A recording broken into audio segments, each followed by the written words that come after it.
Hello, podcast listener. I'm Nando Vila, and I've got a new show on Fusion called Happy Ending with Nando Vila. Just to clarify, it's a TV show, not a podcast show. TV is kind of like a podcast, except there's moving pictures. Anyway, listen to my show with your eyes and with your heart as we try to understand the crazy world we live in while having a little fun in the meantime. Happy Ending with Nando Vila. Thursdays at 10 p.m. For channel listings, go to fusion.tv/where to watch.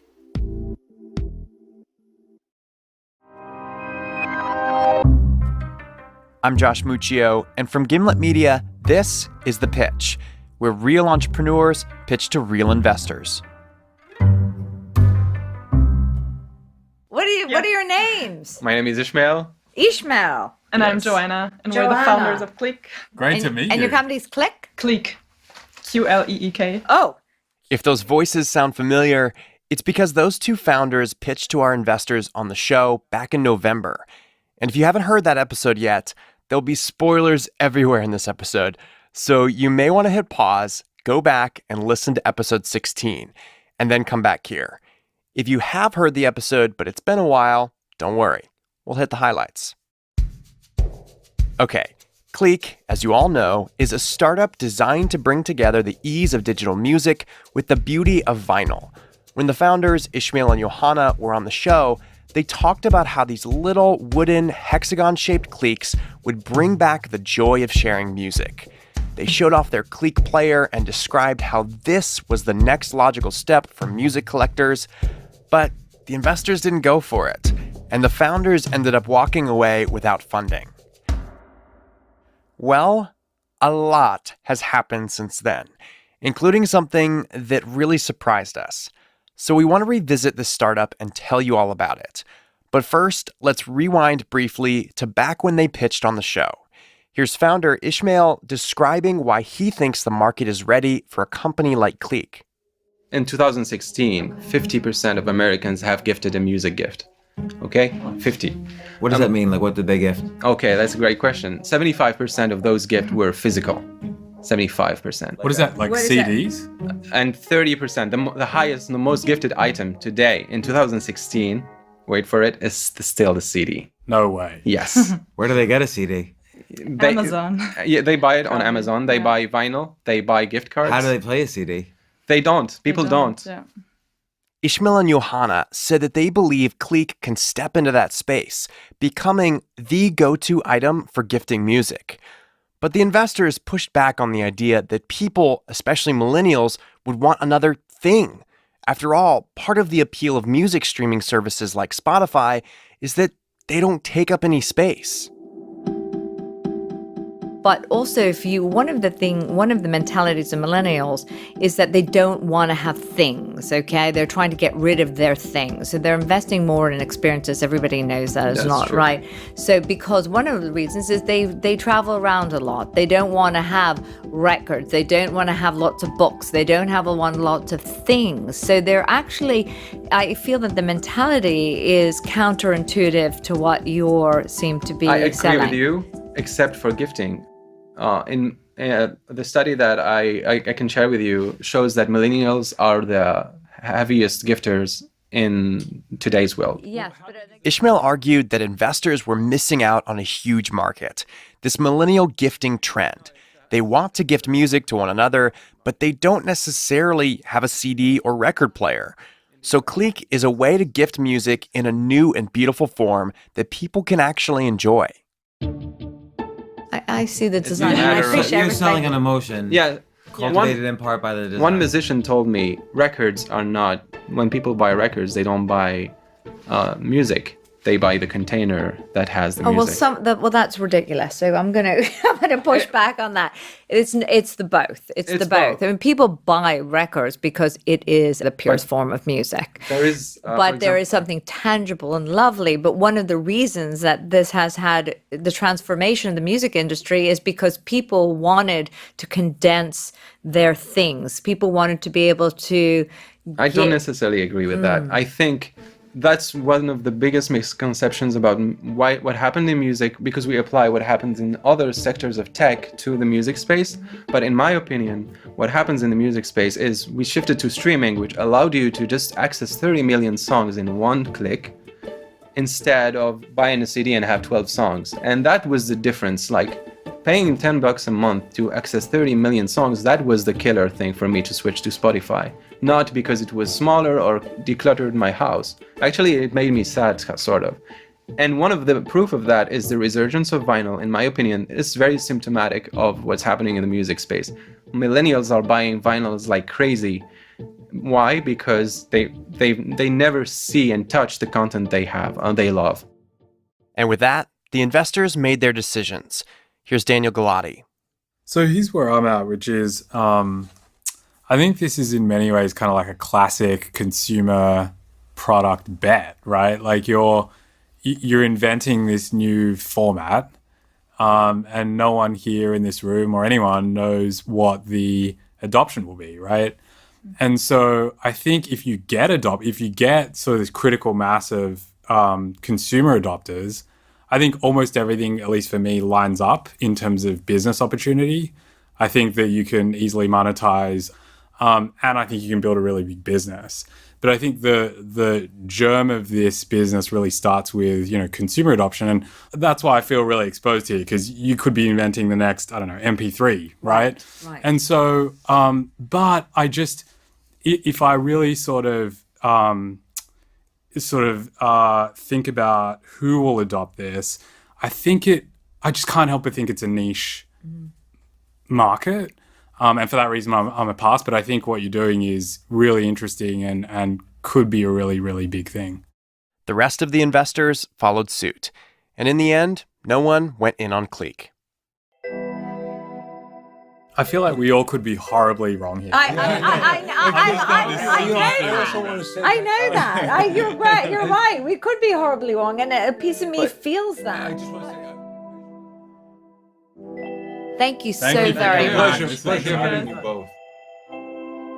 And that was that. When I caught up with Ishmael and Johanna a couple months after the pitch, things weren't looking good. You were raising $800K, correct? Yeah. Did you raise some portion of that? Not right now, no. Okay, so you decided to cancel the round. Yeah, postpone it. They had postponed the round, and manufacturing had ground to a halt. All I can say is we ran out of stock for the player, so we can't sell it anymore because we don't have any more units in stock. You don't have any more of the players? Yes. So you're only selling the Qleeks right now? Yes. Isn't that a problem that you don't have any players to sell? It is somewhat a problem, but it's a problem we have to deal with. We don't have the funds to make a new production run and sell more players. Yeah. And so we don't do it until we raise more money. Guys, that is so tough. Like, I'm just trying to imagine being in your shoes, like trying to grow this thing and like having part of your product be unavailable, part of the value prop of what you're selling. Yeah, it's disappointing because we have a lot of demands and we would love to sell, but we can't because we don't have the money to run the production. So it's a tricky situation. Do you have any doubt in your mind that this is going to work? Of course we do. I think doubt is healthy. We had doubts since we started. Doubts about is it going to work, but not about is it a good product, because we know that it is. The doubt is about can we execute so that we can fund this company? And that's what we're trying to do. And that's where we left things in November. After the break, what happened next?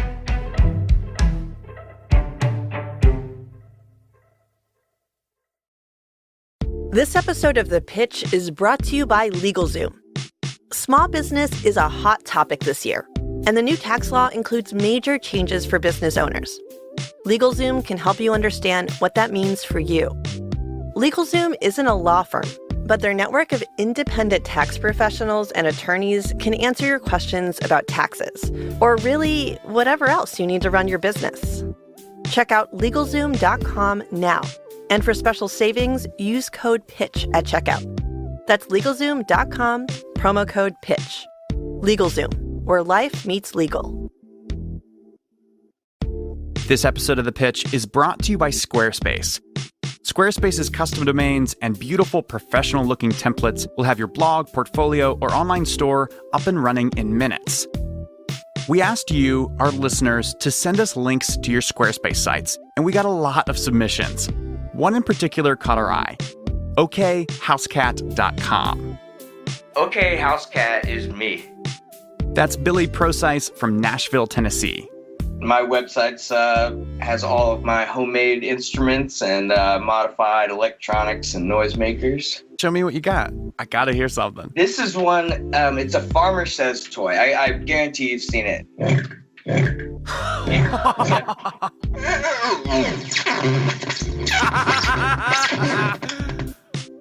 You can use a Squarespace site for anything. Billy uses it for his side hustle, which just happens to be violently ripping apart children's toys and then experimenting with the circuitry to see what cool sounds he can make. If you're using Squarespace to power your blog, online store, or the homepage for your business, we want to know about it. Go to pitchyoursite.net and fill out the form. That's pitchyoursite.net. And if you don't already have a Squarespace, you can sign up for a free trial at squarespace.com. When you're ready to launch, use the promo code THEPITCH to get 10% off your first purchase of a website or domain.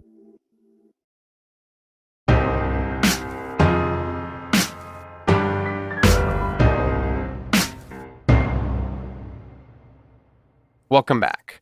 When we left off, the founders of Qleek were struggling to see a way forward for their fledgling startup.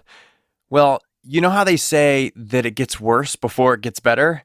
Well, it got worse for Ishmael and Johanna in the month that followed. We stopped all the salaries. We went in like survival mode. We had this discussion that we would try as much as we can until December, until after Christmas. And if we see that after Christmas, the standalone Qleeks didn't sell and we ran out of money, we would just close the doors and call it. What did it feel like to be at the place where like that's the decision you're having to make? It was between heartbreaking and like getting so close to launching a product and seeing if it's going to succeed or not, and having to shut down just before that because we couldn't secure funding. We were like, oh my God, we need to do something. We need to find a solution. And the solution was, let's keep doing it with whatever we can until we are sure that this is not a success. And if it's not a success, there's nothing more we can do. We would have done everything and we would have to stop. So they kept on coasting for as long as they could, until one night in November while Ishmael was in Paris. I was at a restaurant with friends and we started getting flooded with messages from people on the website. And I'm like, wait, what's happening? And then, oh, the pitch just aired. What the hell? And so we're like, why do we have so much traffic? It's not normal. And then it kept going and going. And I see like hundreds of people on the website and like 50 messages per minute. It was crazy. I think the day the episode aired, we had about 500 pre-orders of the player. But the funny thing, it was we were in Paris, and so there was time difference, and we couldn't shut off the chat module on the website, and so we ended up like spending the night answering people's comments on the website, which was pretty sweet. As flattering as all this new attention was, it felt bittersweet for the founders. It was at the same time very, very helpful that the pitch aired at that time, and also heartbreaking because we were like, oh my God, we're so close, we're going to shut down. But in their fight to keep Qleek alive, they were about to get an unlikely ally, because halfway around the world, this guy was listening in. So I was listening to Qleek, I was driving. As always, is the traditional, typical day of Saudi Arabia, sunny.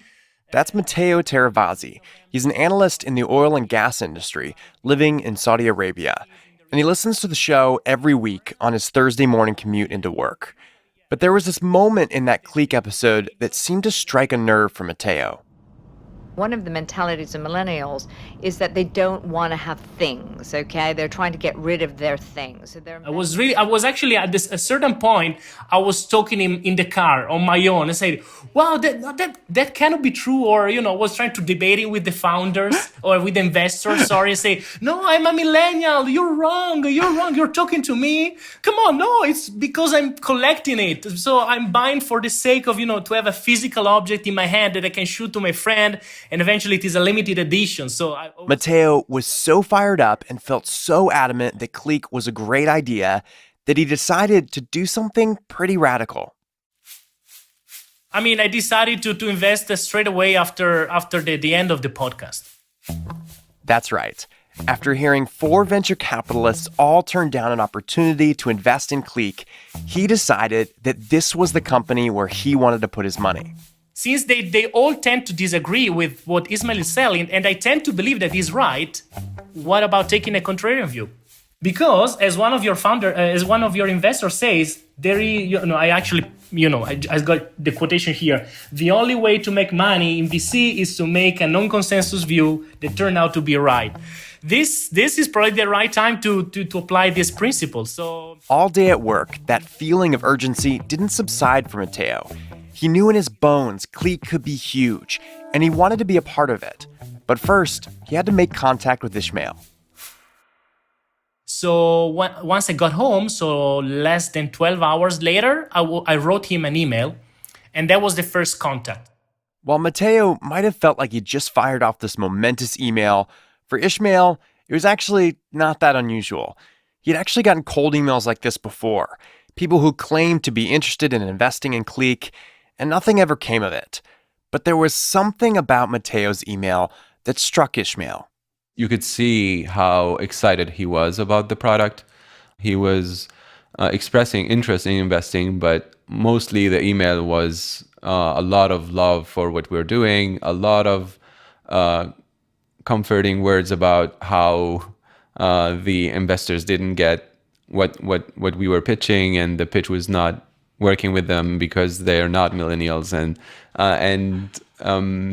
I think I followed up right away with like, hey Matteo, if we wanna chat about it, and I would love to hear more about what you thought about the episode, and also like. So they got on a call together, and it immediately became clear to Ismail that Matteo was very serious about investing, but maybe not as much as Qleek really needed.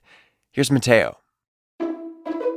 I told him, well, I'm willing to invest at this point only $10K. I'm not an institutional investor. This is what I can do. And I told him $10K. I think he was a bit disappointed. I thought it was like a sheikh, a Saudi sheikh, willing to put 1 million or two. And I'm just a poor Italian guy that He thought you were a Saudi prince that wanted to invest millions. Well. A $10,000 investment from some random listener is exciting, but it's not exactly going to pay the bills. But Matteo knew some people who he was certain would be just as excited as him about the opportunity. So together, he and Ismail hatched a plan. What if Matteo brought all these people together and created a pool of money? They would all invest together in what's known as a syndicate. So Matteo got right to work fundraising for Qleek. The email that I sent to my colleagues was, stop investing in Bitcoins. That was the headliner. So stop investing in Bitcoin. I love it. Are you serious? Stop investing in Bitcoin. Invest in, what did you say? Invest in the future of the CD. So I told him invest in the future of the CD. Yeah, that was my one sentence idea. And what kind of responses did you get? I remember one of my colleagues said, this is bullshit. This idea is super stupid. And actually, he wrote me an email and I sent it to Ismail and told him, well, there are other people that think that Qleek is not working. I bet he appreciated that. He's probably like, thanks, Matteo. Thanks for sending me that. Well, but this is, but on the other side, I was super passionate, so I was super aligned with him. So I would say I just wanted to be transparent, so I shared with him all the feedback that I got. But on the other hand, all the millennials were very excited. So The fact that millennials were excited was all the proof Matteo needed. He was totally sold on Qleek, and like any true believer, he evangelized it to everyone he knew. Yeah. So I text my wife and I text my brothers. And they were all excited. So I was super passionate. I would say, guys, I found the perfect startup that I would like to invest. Check this out. I sent them the link of the podcast. Slowly, a group of would-be investors started to come together. Some Matteo knew, and some he didn't. So there was a colleague of mine, he was in Hong Kong. My two brothers in Italy. One person was in Paris. So also different time zones. But it was super excited. I was super thrilled to have the idea, to put things together. From his home in Saudi Arabia, Matteo worked to get all these people, 9 in all, living on 3 different continents, organized together and invested in Qleek. He managed to do it. He managed to get people together, people who even he didn't know. And so it was very, very epic. I was willing to do everything possible, spending all the night up, finalizing the contract, and I was super happy that we did it. And the idea that, I was the humble guy that, listening from 8,000 miles away to this story and deciding, we can help. And then, that was probably a bit naive and simplistic, but eventually we did it. Matteo and 8 other people were now proud owners of a piece of Qleek. Together, through their new syndicate, they invested a total of $53,000 in the company. What do you expect to come out of your investment in Qleek? So I told to my colleagues that basically they turned down the offer and said, okay, guys, if the day that I'm driving a Lamborghini, I'm parking a Lamborghini, then you you have to understand that this is the day when Qleek has been valued like $100 million. So that's how you'll know you were wrong. I'll drive up in a Lamborghini and then you'll know. Precisely, exactly. But even if I'm losing all my investment, I put 15K on my side. Even if I lose all of them, or if I don't get a super big return, I would have learned a lot. I have a direct connection with the CEO of a very young startup based in the US. And who knows, maybe in the future I can, help other startups or, create a startup in Italy or something like that. I honestly don't know at this point in time, but this is good lesson, good, trial and error kind of experience that I can use in the future. And for Ishmael, it ended up that the syndicate's investment wasn't the only money that Qleek got, because right around the same time, Bose also made a significant investment in the company. In a matter of just a few weeks, Qleek came back from the brink. They now have some runway to fulfill bulk orders, pay for marketing, and refine the product. But maybe most importantly, they got a little peace of mind. When I knew we were okay, I went out, I got myself a beer and sat down, drank my beer by myself, started texting people because I was so excited, and then couldn't sleep for the entire night. I ended up pacing in the Airbnb like a crazy person with a smile on my face and saying, okay, we're doing this, we're still alive and we're going to make it. What were the thoughts flowing through your mind? What were you thinking about that kept you up? I think one of my biggest fear was not to shut down the company. My biggest fear was to shut down the company knowing that it still has potential for success. That's my fear. And now I was pacing and thinking, okay, now it's on our hands again. It's up to us. It's not up to investors. It's not up to other people. It's up to us. We have our destiny in our hands. We have the company we are at the helm of the company, and we can make it a success if we do the right things. And so I was trying to think about all the right things that we need to do and how exciting that is.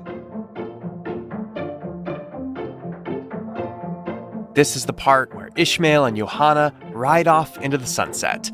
Except in the startup world, this is only the beginning.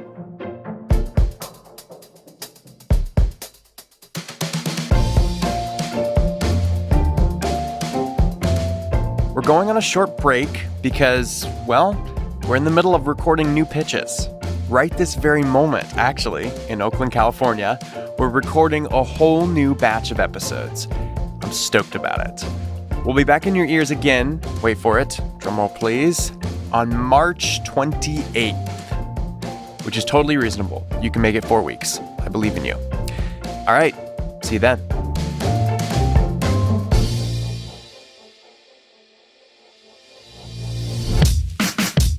Our show is produced by me, Josh Muccio, Kareem Maddox, and Molly Donahue. We are edited by Devin Taylor. We're mixed by Enoch Kim, original music composed by The Musemaker. Our theme music is by Breakmaster Cylinder. Lisa Muccio plans our recording events, and thanks to Asta Chaturvedi for her reporting on this episode. We found out about Qleek because they applied to be on the show. Founders can apply by going to thepitch.show/apply. All right, you've been listening to The Pitch from Gimlet Media. We'll be back on March 28th. See you then.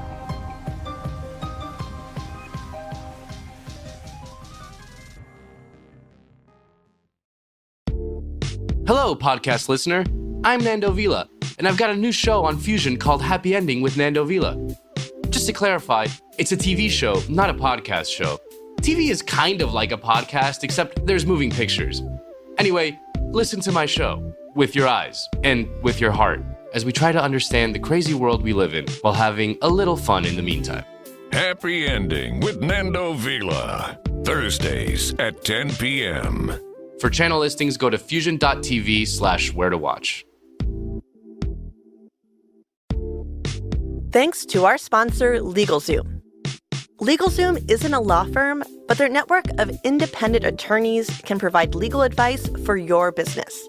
Check out LegalZoom.com now, and for special savings, enter code PITCH at checkout. That's LegalZoom.com, promo code PITCH. LegalZoom, where life meets legal. Thanks to our sponsor, Squarespace. Share your business's Squarespace website with us at pitchyoursite.net and fill out the form. That's pitchyoursite.net. And if you don't already have Squarespace, you can sign up for a free trial at squarespace.com. When you're ready to launch, use the offer code THEPITCH to get 10% off your first purchase of a website or domain.